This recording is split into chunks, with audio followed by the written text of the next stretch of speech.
উদ্ভ্রান্ত সেই আদিম যুগে স্রষ্টা যখন নিজের প্রতি অসন্তোষে নূতন সৃষ্টিকে বার করছিলেন বিধ্বস্ত, তার সে অধৈর্যে ঘন ঘন মাথা নাড়ার দিনে রুদ্র সমুদ্রের বাহু প্রাচী ধরিত্রীর বুকের থেকে ছিনিয়ে নিয়ে গেল তোমাকে আফ্রিকা। বাঁধলে তোমাকে বনস্পতির নিবিড় পাহারায় কৃপণ আলোর অন্তঃপুরে।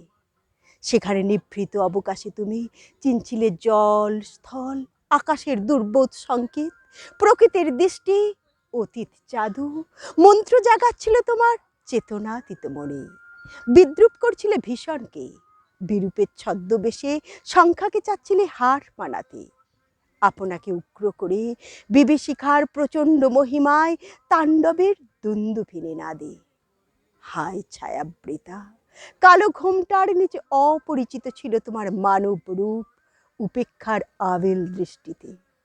এলো ওরা লোহার হাতকড়ি নিয়ে, নখ যাদের তীক্ষ্ণ তোমার নেকড়ের চেয়ে।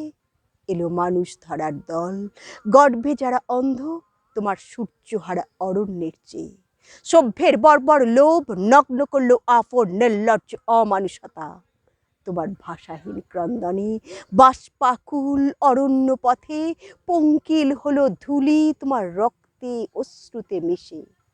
দস্যু পায়ের কাঁটামারা জুতোর তলায় বিভৎস কাদার পিণ্ড চির চিহ্ন দিয়ে গেল তোমার অপমানিত ইতিহাসে।